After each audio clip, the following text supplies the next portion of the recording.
living life every day.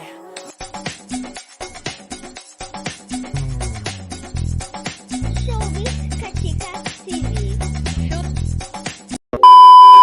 Hello mga kachika! Usap-usapan na naman nga ngayon sa social media si Rose Martan.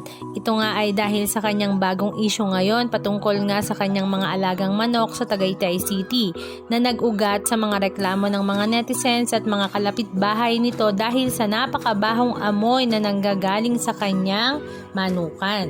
Hindi nga lang daw masasamang amoy ang dulot nito dahil talaga namang napakaraming langaw din ang dulot ng manukan sa kanyang mga kapitbahay at kalapit lugar kung saan maging ang mga pagkain ay talaga namang hindi na raw makain sa dami ng langaw.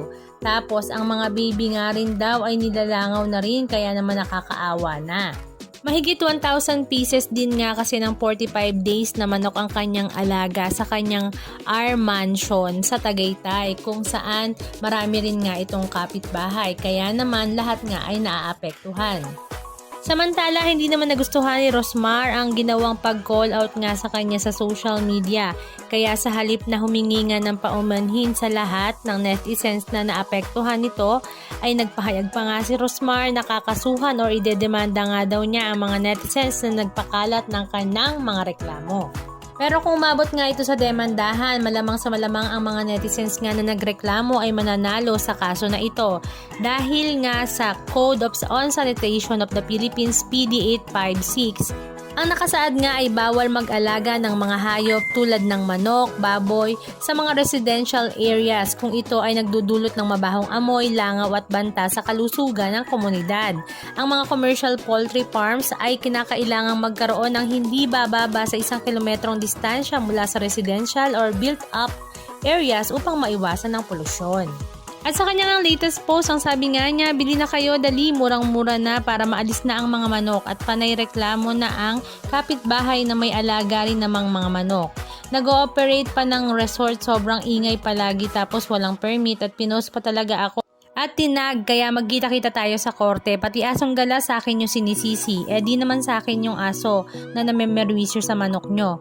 Pumasok lang din naman yun sa amin at di mapalabas, hirap kapag ganyan kapitbahay panay reklamo pero di muna tingnan sarili nila, sige magreklamuhan tayo. Resort nyo ngayon nyo lang inaasikaso ang permit pero matagal na ang nag-ooperate, wala pang BIR. Naku, penalty talaga yan mula nung nag-operate kayo hanggang ngayon. So ayun na nga, sinusolusyonan na nga ito ni Rosmar ngayon dahil binebenta na nga niya ang kanyang mga 45 days na manok sa halagang 159 pesos per kilos.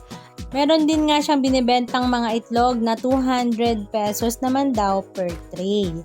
So sa ngayon nga ay marami naman daw mga netizens ang bumibili at namamakyaw ng kanyang mga manok. Kaya naman mukhang matatapos na ang reklamo ng kanyang mga kapitbahay. Sa ngayon nga ay ongoing na ang bentahan ng mga manok, kaya abangan na nga lang natin ang mga susunod na kabanata sa teleserye ng mga manok ni Rosmar pati ng kanyang mga nagrereklamong kapitbahay.